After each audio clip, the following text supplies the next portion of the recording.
Amis téléspectateurs, bonjour. Merci de votre fidélité à Saint TV à travers l'émission religieuse catholique thématique Parole, vie et foi. Nous vous proposons comme thème ce matin la communion des saints. La communion des saints, parlons-en. Nous en parlerons avec le Père Marie-Jean. Il est de la fraternité des frères de Saint-Jean.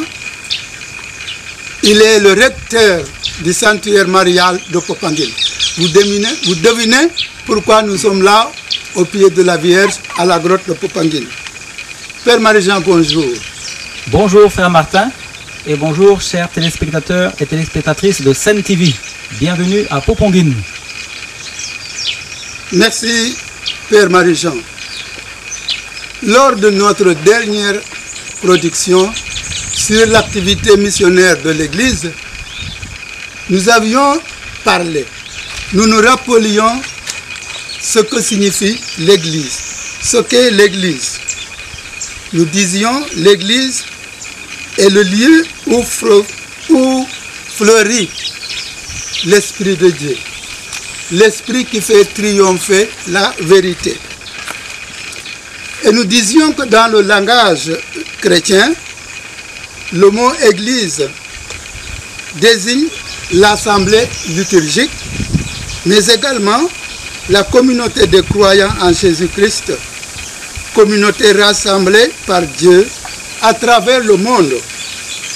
L'Église est à la fois visible et spirituelle, société hiérarchique et corps du Christ. Donc, communion des saints.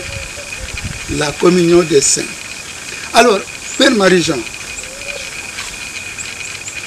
pouvez-vous nous dire un mot théologiquement de ce que signifie la communion des saints? Merci Frère Martin. C'est une très belle question, surtout à l'approche de la solennité de tous les saints, la fête de la Toussaint. Qui dit éclairage théologique, la théologie, elle se fonde sur la parole de Dieu, sur la tradition de l'Église et sur le magistère de l'Église et les théologiens qui sont en communion avec l'Église. Alors cette réponse, ce n'est pas la mienne, mais c'est celle de l'Église. On le dit dans notre credo, qu'on proclame chaque dimanche, je crois à la communion des saints. Au moins dans le credo qu'on appelle le symbole des apôtres. Et là, j'aimerais me référer à ce que dit le catéchisme de l'Église catholique au numéro 946 et suivant. On note que cette foi en la communion des saints vient juste avant « Je crois à la Sainte Église catholique ». Donc on a beaucoup parlé dimanche passé. L'Église catholique qui veut dire l'Église universelle. La communion des saints est précisément l'Église. Alors la communion des saints, on peut la voir de deux façons, deux sens. D'abord la communion des biens spirituels de l'Église, qui est le corps du Christ. Tous les croyants formant un seul corps, nous dit saint Thomas d'Aquin, un grand théologien de l'Église, le bien des uns est communiqué aux autres. Et le Christ est communiqué à tous les membres, puisqu'il est la tête du corps. Et cette communication se fait par les sacrements de l'Église et par l'Esprit Saint, âme de l'Église, au-delà des sacrements. Le deuxième sens de la communion des saints, c'est la communion entre les personnes saintes. Et je préférerais en parler tout à l'heure, quand on parlera de la communion des saints et s'il y a des pécheurs dedans dans l'Église, et puis avec nos chers frères et sœurs défunts. Alors revenons sur la communion des biens spirituels. On voit dans le livre des Actes des Apôtres, au chapitre 2, versets 42 à 45, la première communauté chrétienne à Jérusalem. Les disciples se montraient assidus à l'enseignement des apôtres, fidèles à la communion fraternelle, à la fraction du pain et aux prières. Ils mettaient tout en commun. Alors on voit plusieurs sortes de communion. D'abord la communion dans la foi. Foi en la parole de Dieu. Foi de l'Église reçue des apôtres. Transmise de génération en génération. Ce qu'on appelle la tradition de l'Église depuis 2000 ans. Depuis le Christ et la Vierge Marie jusqu'à aujourd'hui. et cette tradition de l'Église interprétée par le magistère de l'Église, le pape, les évêques et les théologiens en communion avec l'Église. Deuxième manière de voir la communion, communion dans les sacrements, qui sont des liens sacrés qui nous unissent tous et nous attachent à Jésus-Christ et nous unissent à Dieu. D'abord le baptême, nous avons tous le même baptême, et surtout l'Eucharistie, grand sacrement sommet de la communion. On voit aussi la communion des charismes, les grâces spéciales de l'Esprit Saint qui sont données en vue du bien commun de l'Église. On vient de voir dans la citation des Actes, il y a aussi la mise en commun de tout, même le partage des biens matériels. Enfin, la communion, et c'est surtout cela, c'est la communion dans la charité, qui nous lie les uns aux autres. Et j'aime citer cette belle lettre de Paul aux Corinthiens, chapitre 12, 26. Un membre souffre-t-il? Tous les membres souffrent avec lui. Un membre est-il à l'honneur? Tous les membres prennent part à sa joie. Et c'est pour ça qu'on peut dire que le plus petit de nos actes de charité profite à tous, vivants ou morts. Et à l'inverse, ça c'est l'inverse de la communion, tout péché nuit à cette communion. J'aimerais terminer ce premier petit point en citant notre pape François qui nous dit que tout est lié, non seulement entre les hommes, mais aussi avec la nature et toutes les créatures. On a le même Père, Dieu, tout est lié. Et c'est ce qu'on appelle aujourd'hui la solidarité. On est tous solidaires. Et d'ailleurs, dans le bien comme dans le mal. Et la solidarité, pour la communion des saints, ça sera surtout la communion dans l'amour, qui implique la communion dans les joies et aussi la communion dans les souffrances purificatrices pour arriver à la sainteté. Voilà, si vous voulez bien, quelques éléments de réponse à cette grande question de la communion des saints. Merci, tout ça, c'est bien. Mais comment, concrètement, se manifeste cette solidarité dont vous venez de parler au Sénégal? Alors cette solidarité, l'année de la miséricorde qui a été proclamée par le pape François, montre bien la mise en application de la miséricorde divine par la miséricorde humaine. J'avais faim, j'avais soif, j'étais un étranger, j'étais malade, j'étais en prison. Et vous êtes venus. Voilà des actes de charité. J'étais ignorant, vous m'avez enseigné. Et vous savez que Sainte Thérèse Teresa de Calcutta rajoute dans toute la litanie du jugement dernier, j'étais petit et vous m'avez appris à écrire. Mais est-ce que c'est réalisé aujourd'hui au Sénégal? Ben, je crois que le Sénégal, il fait tout pour alphabétiser le plus de citoyens et de citoyennes. Et ça, je crois que c'est une grande œuvre de charité. Mettre un homme et une femme debout, il faut que ça passe par l'école, par l'enseignement. Et ça, c'est dans l'Évangile. Et c'est une œuvre de charité.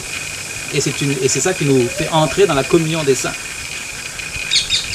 Justement, parlant de la communion des saints, est-ce que cela veut dire que l'Église est composée que de saints?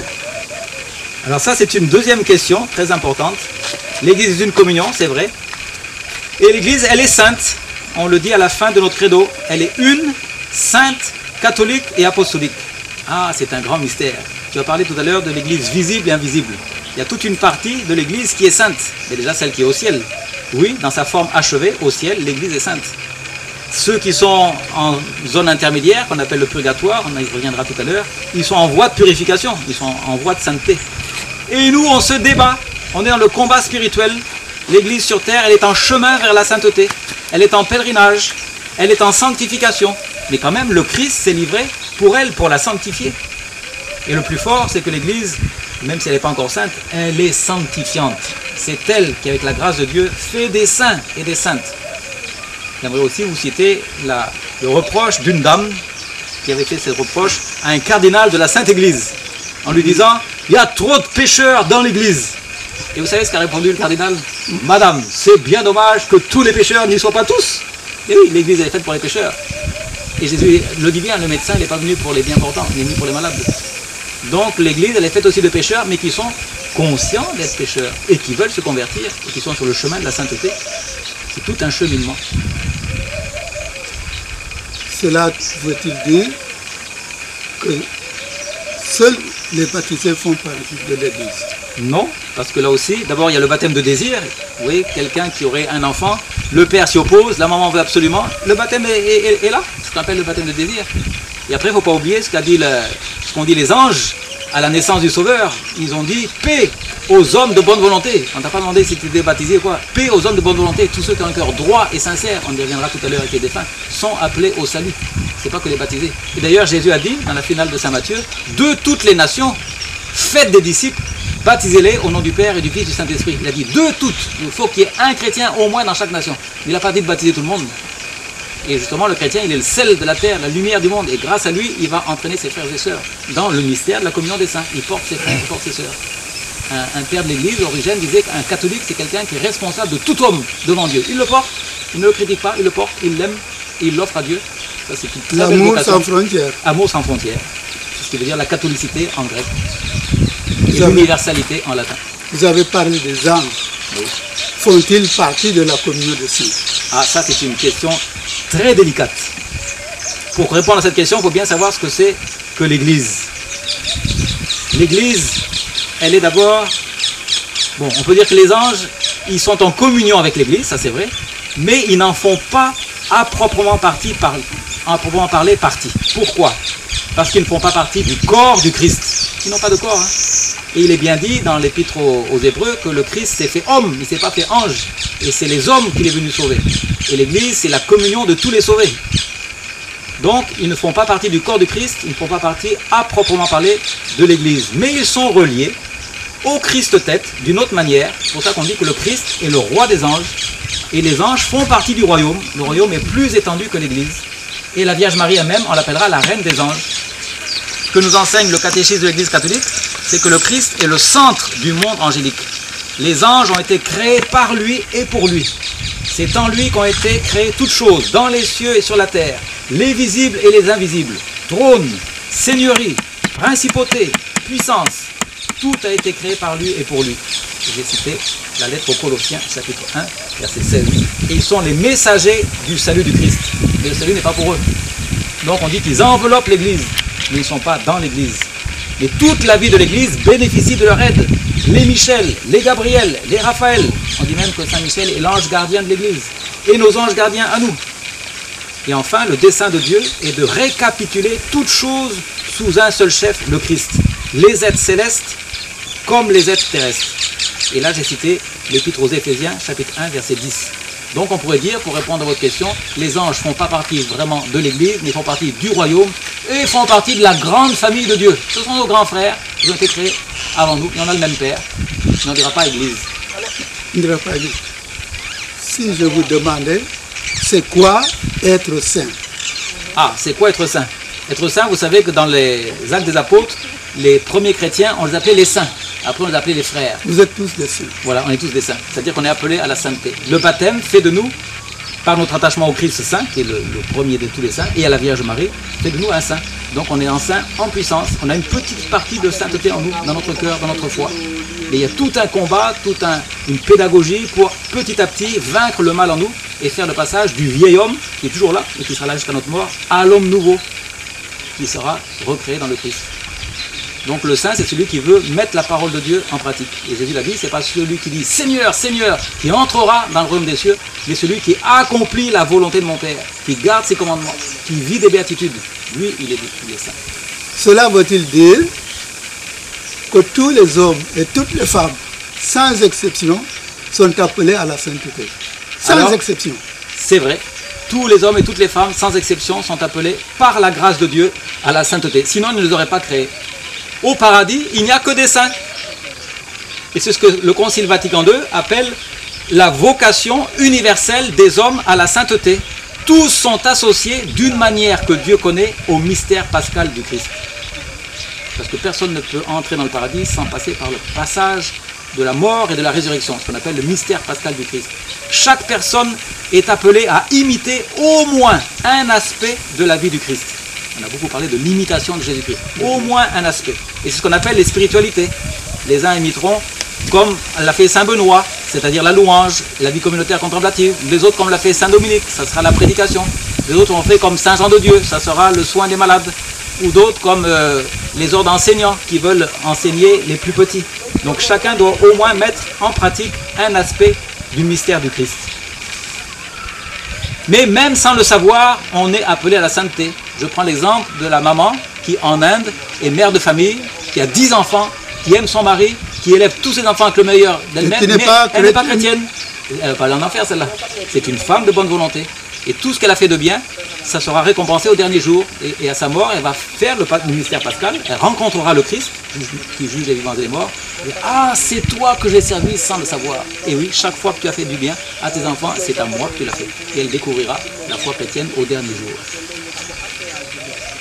Sans le savoir. Sans le savoir. Parce que vous voyez, Dieu, il aime tous ses enfants, il les a tous créés, mais on dira, selon saint Augustin, il préfère, Dieu a des préférences, ceux qui ressemblent davantage à son Fils. Alors, c'est ça, c'est les saints. Quel lien faire entre la foi et le salut? Voilà, le salut, personne ne peut être sauvé sans croire. Et Jésus dit, nul ne vient au Père sans passer par moi. Et il ne nous a pas été donné d'autre nom sous le ciel par lequel nous puissions être sauvés que le nom de Jésus Sauveur. Surtout que Jésus, ça veut dire en hébreu, Yeshua, Yahvé sauve. Donc, toute la Bible nous dit que c'est la foi qui sauve. Va ma fille, ta foi t'a sauvé. Combien de fois Jésus le dit dans l'évangile? C'est la foi qui sauve. Maintenant, pour que la foi soit bien concrétisée, Jésus a demandé que certains aillent jusqu'au baptême pour être des signes. Et pour être des enfants de Dieu déjà dans ce monde. Donc c'est d'abord la foi qui sauve, mais ce n'est pas le baptême qui sauve d'abord. C'est pour ça que Jésus dit dans Saint Marc, tous ceux qui seront baptisés seront sauvés, mais ceux qui refuseront de croire seront condamnés. Ce n'est pas ceux qui ne seront pas baptisés. Si tu es en face de la vérité, en face de Dieu, tu dis non. Ah, là c'est grave. Donc le salut, il est d'abord lié à la foi. C'est la foi qui sauve. Et que dire de la foi sans les œuvres? Alors la foi sans les œuvres, c'est la foi morte. On dit que le diable, lui, il a la foi, mais il ne fait rien de bon. C'est la foi morte. Et j'ai bien peur que certains de nous, frères et sœurs, quelquefois, on a une foi qui n'est pas très vivante. Et Saint Jacques nous dit que c'est les œuvres jointes à la foi, donc la charité jointe à la foi, c'est ça qui nous sauve. Et encore une fois, ce n'est pas celui qui dit Seigneur, Seigneur, et qui prie tous les jours, il n'a rien fait pour ses frères. Ça ne suffit pas.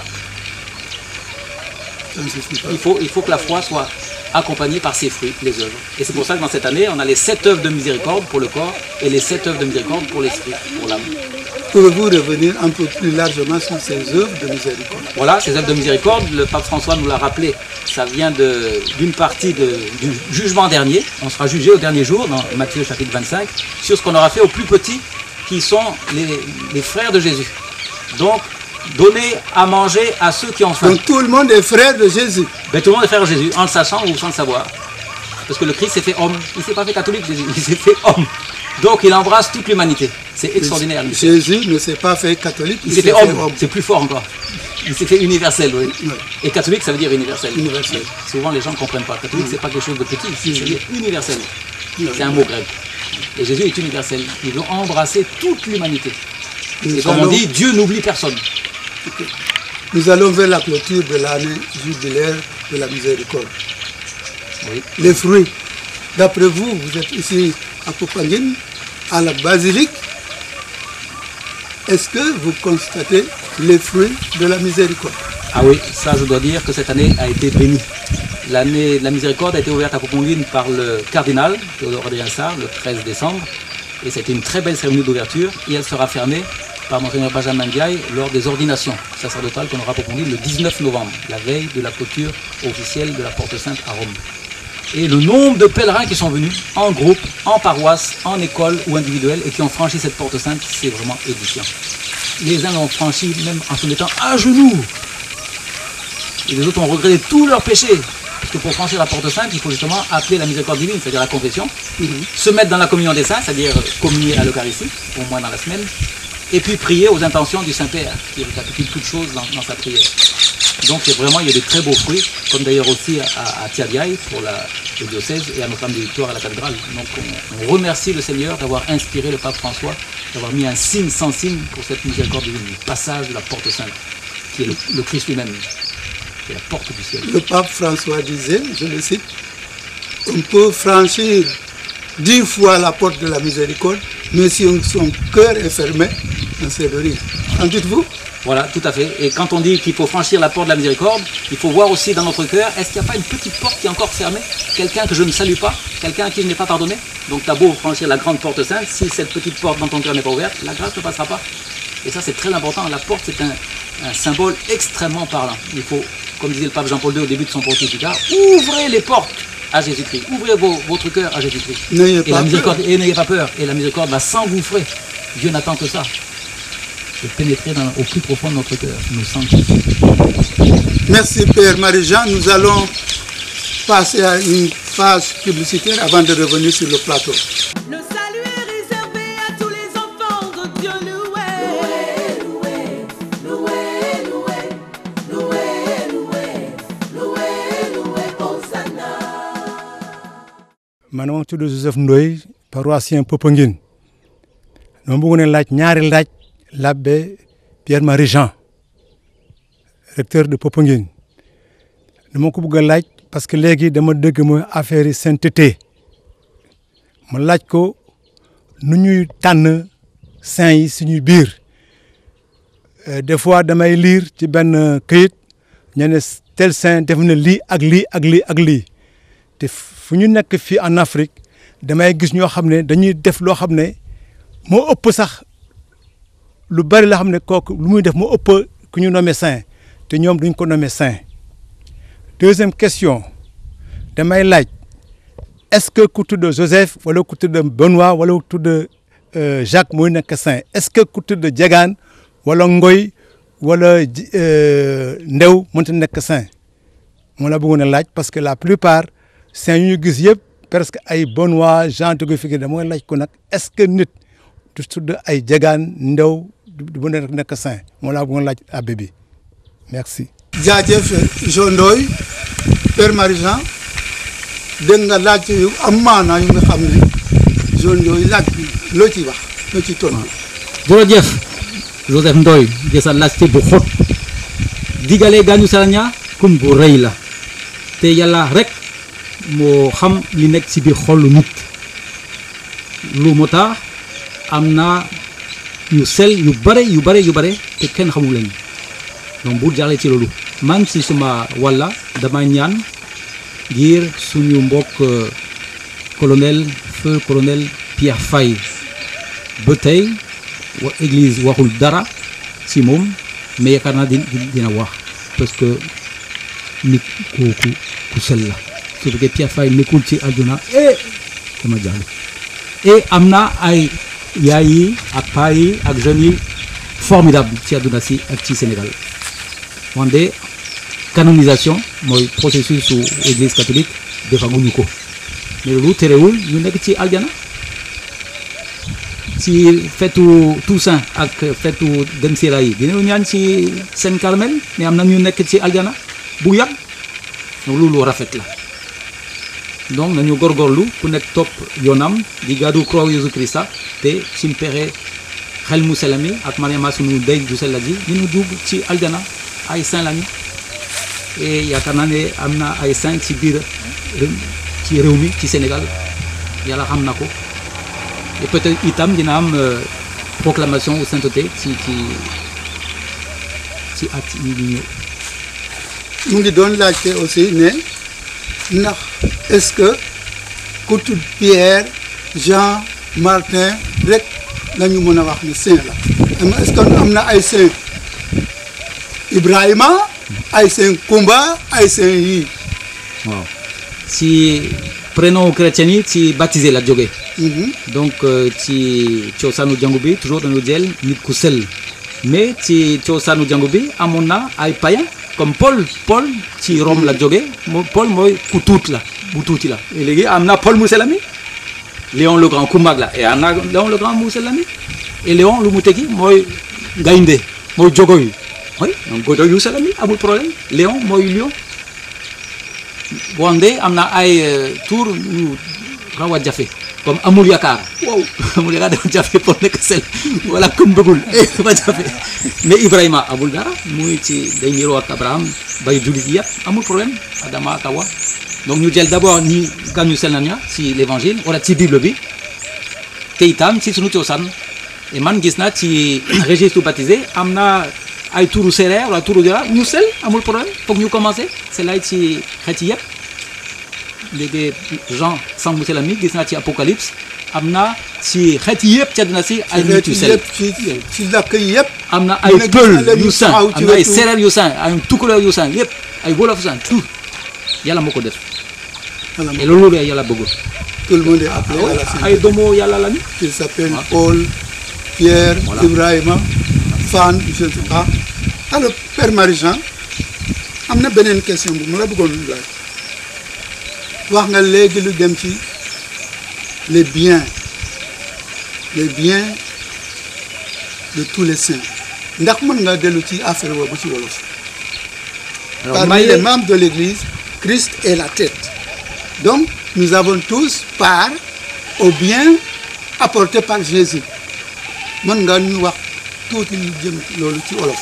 alors damay jëm tuuti le maye bajitu mooy batum yàlla l'évangile du Yeesu moom ko may mooy maye bu rafet la barke u mucc gi la grâce du salut les mérites de Jésus lépp ni mu def ni mu nekkoon ci àdduna si loolu mooy ñu bokk ci mayu yàlla pour ñun les sacrements yu sell yi comme baptisé comme confessé comme l'hostie bu sell bi mooy mayu yàlla Mariama moom ci boppam Yeesu mu ngi ko may mooy mayu bu rëy la xel mu sell mi mu may ñu ci bésu Pentecôte mayu bu rëy la te itam fekk ay doomu yàlla lañu l'adoption filiale enfant de Dieu te itam dunda gu dul jeex ga la vie éternelle loolu lépp ay maye u Jésus Christ mu may ci jàngu ci jàngu bi ak ñu nekkul ci biir jàngu bi. waaw wax nga léegi lu jëm ci Mariama mooy ndeyu gaañu sell yëpp ndax mën nga nu wax tuuti lu jëm ci Mariama ndeyu gaañu sell yëpp. Mariama mooy yaayu Krista bi ndeyu jàngu bi te itam lingeer waduna si set. Comme on dit que le Christ est la tête de l'Église, Saint Bernard, lui, il dit que Marie est comme le cou. Rien ne passe de la tête au corps sans passer par le cou. Et c'est ainsi qu'on dit que Marie est médiatrice de toute grâce. Donc elle a une place très privilégiée dans la communion des saints. Elle est la mère de la grâce de la sainteté, c'est une volonté de Dieu. C'est pour ça qu'on chante en wolof Mariama Yeramal Saïdom. Vierge Marie, aie pitié de tes enfants qui sont là devant toi. Marie, yaay sunu ndey sunu yaakaar sunu doole. Yeramal Saïdom, yi teew file yaakaar ci yow. Et aussi, il faut noter que l'Assomption de la Vierge Marie, c'est un dogme qui a été proclamé par le pape Pie XII en 1950 et c'était justement le jour de la Toussaint, le 1er novembre 1950. Donc la Vierge Marie, elle est médiatrice de toute grâce et à côté du Christ, elle est au cœur du mystère de la communion des saints. Et après le Christ, elle est la première sainte. Vous voyez, c'est sûr qu'on a au paradis un homme qui est saint, le Christ, et une femme qui est sainte, et qui sont le modèle de tous les autres. Père Marie-Jean, nous allons revenir sur la prière pour les morts. Je vais citer l'apôtre Paul aux Philippiens, chapitre 1, verset 21. Pour moi, vivre, c'est le Christ, et mourir, un gain. Mais si vivre dans la chair signifie pour moi la fécondité du labeur, je ne sais vraiment que choisir. Je suis pressé de deux côtés. J'aspire à m'en aller pour être avec le Christ, car c'est de beaucoup le meilleur, mais rester dans la chair est plus nécessaire à cause de vous. Ici, Père Marie-Jean, comme par ailleurs, Saint Paul ne fait allusion à aucune communication ou communion des saints avec les défunts. Je vous demande, d'où est partie la tradition chrétienne de prier pour les morts? Voilà, c'est une très bonne question pour nous, chrétiens, en réponse à nos frères protestants qui ne voient pas toujours où s'origine cette tradition. D'abord, il faut savoir que la charité ne s'arrête pas avec la mort. L'amour traverse les portes de la mort. Le Christ que l'on prie est le Seigneur des vivants et des morts. Alors là, je reviens justement sur la communion dans l'Église du ciel et de la terre. Donc, c'est une forme de la communion des saints. Vous savez qu'il y a 3 états dans l'Église. L'Église militante, qui est pèlerine sur terre. Et là, nous sommes dans le combat spirituel contre le mal, contre le péché, contre nous-mêmes. L'église souffrante, qui est au purgatoire, c'est la purification après la mort, avant d'entrer au ciel. Donc c'est la grande salle d'attente du paradis. Et l'église glorieuse au ciel. C'est la même charité, mais dans des degrés divers. Les saints, qui sont plus intimement liés au Christ, intercèdent pour nous et pour les défunts, et offrent leur mérite. Rappelez-vous ce que disait la petite Thérèse, « Je passerai mon ciel à faire du bien sur la terre ». Et nous, en priant les saints, nous renforçons notre communion avec eux et avec le Christ. Et il faut savoir que tous les saints sont passés par la mort, sont passés par le mystère pascal du Christ. Et la communion avec les défunts, elle existe depuis les premiers temps du christianisme. Et le verset biblique le plus fort, c'est dans la deuxième livre des Maccabées, des martyrs d'Israël, au chapitre 12, verset 45. Je cite, « La pensée de prier pour les morts, afin qu'ils soient délivrés de leurs péchés, est une pensée sainte et pieuse. » Qu'est-ce qui s'était passé? Sur le champ de bataille, on a remarqué que tous ceux qui étaient morts avaient des idoles et des gris-gris sous leurs vêtements. Et tout de suite, on a vu, ah, voilà, Dieu a jugé. Et pour que le péché de manque de fidélité à l'alliance divine soit pardonné, Judas Maccabée a décidé de faire une grande quête pour offrir un grand sacrifice à Jérusalem pour tous ceux qui étaient morts. Donc on voit bien que c'est très important de prier pour les défunts, pour que leurs péchés ne leur soient pas tenus compte dans l'autre monde. Notre prière aide les défunts. Et c'est une grande charité et une grande miséricorde. Et eux aussi, ils ne peuvent plus rien pour eux-mêmes, mais ils intercèdent en notre faveur. La prière principale, c'est la messe. Remarquez qu'à chaque messe, nous prions pour les défunts. Et j'aimerais rappeler les mémentos des défunts pour les 4 prières eucharistiques. Dans la prière eucharistique numéro 1, qu'on appelle le canon romain, on prie pour tous les défunts qui reposent dans le Christ. Bon, ça c'est facile à comprendre. Dans le canon numéro 4, on prie pour tous ceux, Seigneur, dont toi seul connais la foi. On ne sait même pas s'ils sont baptisés, mais au moins toi tu connais leur foi. Dans le 3e cas, c'est le troisième prière eucharistique, on prie pour tous ceux dont tu connais la droiture. On ne parle même pas de baptême ni de foi, la droiture, les hommes de bonne volonté. Et enfin, 4e manière, c'est le canon numéro 2, on prie pour tous les défunts qui ont quitté cette vie. Seigneur, on te les confie. La grande prière magnifique qu'on va refaire le 2 novembre prochain. Concrètement, est-ce qu'on peut demander une messe pour un défunt qui n'est pas baptisé? Oui, parce que Jésus, il a versé son sang pour tout homme. Et il est très important, ici à Poponville et dans d'autres paroisses, on reçoit souvent des offrandes de messe pour des défunts qui ne sont pas chrétiens. Et c'est très bien de prier pour nos frères musulmans. On est tous dans la même pirogue, on est tous appelés au même paradis. Il n'y a pas 3 paradis, hein, pour les juifs, pour les musulmans, pour les chrétiens. On sera tous dans la maison de Dieu. Donc c'est bien de prier les uns pour les autres. Et c'est bon aussi que les musulmans prient pour les chrétiens. C'est excellent, c'est une très bonne charité. Nous avons tous le même Père. Oui. Père Marie-Jean, nous arrivons au terme de notre émission. Quel conseil ou quel est votre dernier mot à l'endroit de notre Père? Je rappellerai 2 choses. On parle beaucoup de communication aujourd'hui, mais n'oublions pas que la communication est en vue de la communion des personnes. Ça ne sert à rien de communiquer si les cœurs ne sont pas unis.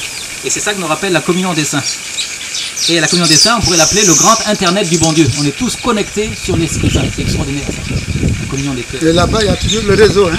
Là-bas, il y a toujours le réseau, oui. Et c'est gratuit. Et deuxième chose, c'est que dans la fête de la Toussaint, notre ami Joseph Doyle nous le disait tout à l'heure, un jour, mon cher Joseph, ce sera notre fête. Ah, j'espère bien. On sera notre fête, là, tous les saints. On est tous appelés à la sainteté. Donc, chaque année, il y a de plus en plus de saints, et un jour, ce sera la nôtre. Amen. Amen. Que Dieu nous y aide. Amen, que Dieu nous y aide.